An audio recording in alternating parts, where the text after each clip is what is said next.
આજે આપણે જોઈશું બીકોમ સેમિસ્ટર 4નું માઇક્રો ઇકોનોમિક ક્રેડિટ 4 જે 50 માર્કનું પેપર આવે છે તેનું મોસ્ટ એક્સપેક્ટેડ પેપર જોઈશું. પહેલું પેપર તમારે પરફેક્ટ કરી જવાનું છે. પહેલું પેપર મોસ્ટ આઈએમપી છે.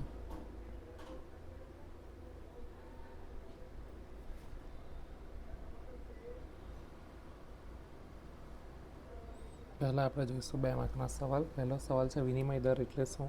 બીજો આંતરિક પેદાશ, વેપાર અને આંતરરાષ્ટ્રીય વેપાર એટલે શું.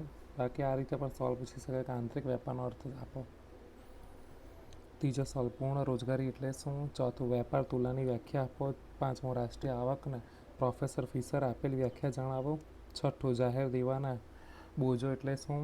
સાતમું ગુણક અને ગતિ વર્ધન વચ્ચે તફાવત સ્પષ્ટ કરો. આઠમું પ્રત્યક્ષ અને પરોક્ષ કરવેરા એટલે તેમની વચ્ચે ભેદ સમજાવો. આમાં તમારે કોઈ પણ 5 જ સવાલ લખવાના છે. આમાં એક સવાલ આપણે વધારે રાખ્યો છે. બાકી પેપરમાં પણ 7માંથી 5 લખવાના આવે છે. હવે જોઈશું આપણે 14 માર્કના અને 7 માર્કના સવાલો. ક્વેશ્ચન 2 છે અસરકારક માંગ એટલે શું. અસરકારક માંગના સિદ્ધાંતો આકૃતિ સહિત સમજાવો. અહીંયા સ્પેલિંગ મિસ્ટેક છે, ટાઈપિંગ કરવામાં ભૂલ થઈ રહી છે. આના અથવામાં છે વપરાશ વૃત્તિ અસર કરતા વસ્તુલક્ષી પરિબળો સમજાવો.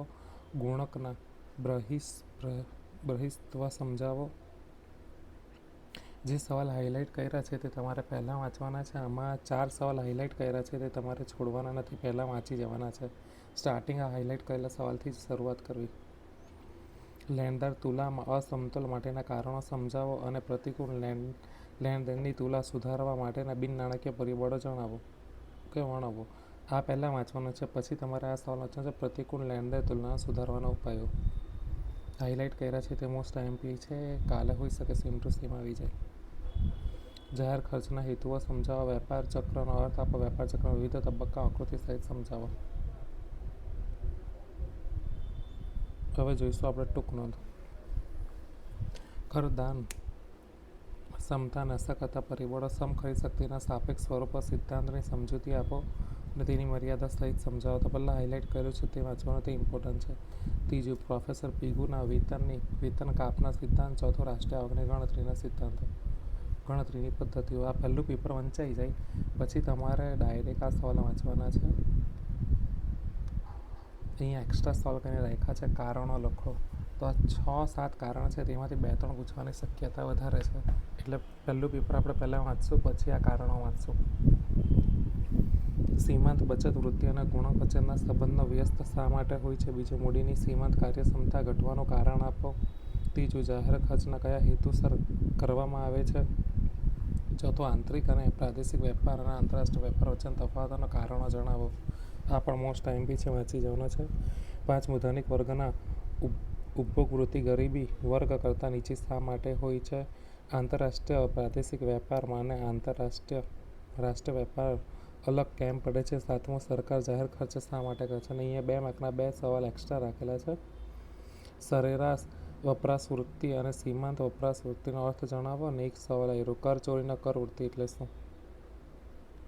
પછી તમારે મોસ્ટ એક્સપેક્ટેડ પેપર 2 પર જવાનું છે, ના વાંચવાનું છે. કુલ માંગ કિંમત એટલે શું. સીમાંત ઉપભોગ વૃત્તિનો સૂત્ર લખો. જાહેર અર્થ વિધાનનો અર્થ આપો. ચોથું વેપાર ચક્રના પ્રકારો જણાવો. ઉપભોગ વિધેય લખો. મૂડીરોકાણના ગુણકોનો સિદ્ધાંત કોણે આપેલ છે. ડૉક્ટર આલ્ટનની જાહેર અર્થ વિધાન વ્યાખ્યા આપો. આઠમું કર સંપત્તા એટલે શું.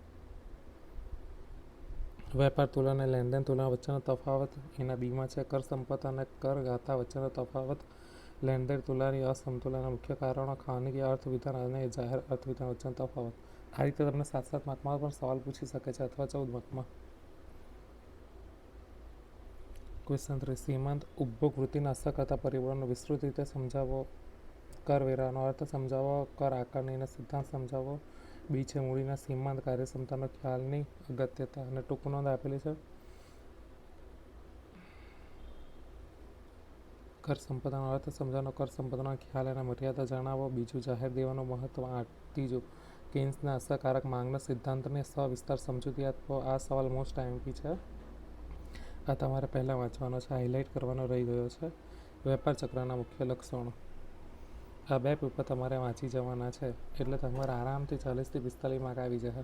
હોઈ શકે પહેલાં પેપરમાંથી જ બધું પૂછાઈ જાય, હોઈ શકે બંને પેપરમાંથી મિક્સ સવાલ આવે. ને આમાં પણ નવો સિલેબસ આવ્યો છે. જેની પાસે નવી ચોપડીની PDF નહીં હોય તો મને મેસેજ કરજો. આપણે ટેલિગ્રામ ગ્રુપ પર બુક મૂકેલી જ છે.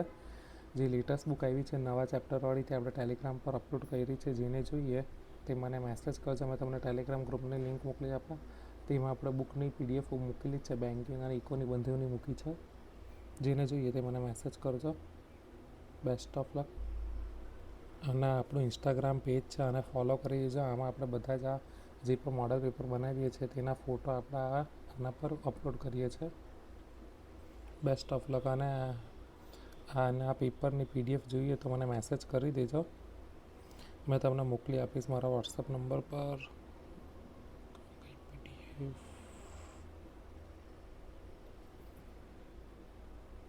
આ નંબર પર મને વોટ્સઅપ કરજો, મેં મોકલી આપા. મેસેજ કરીને જરા વેઇટ કરવાનો. બધા સ્ટુડન્ટના મેસેજ આવેલા હોય એટલે રિપ્લાય આપવામાં લેટ થાય. બાકી આપણે ગ્રુપમાં મોકલી જ દઈએ છીએ. ગ્રુપમાં આવી જશે. Best of luck.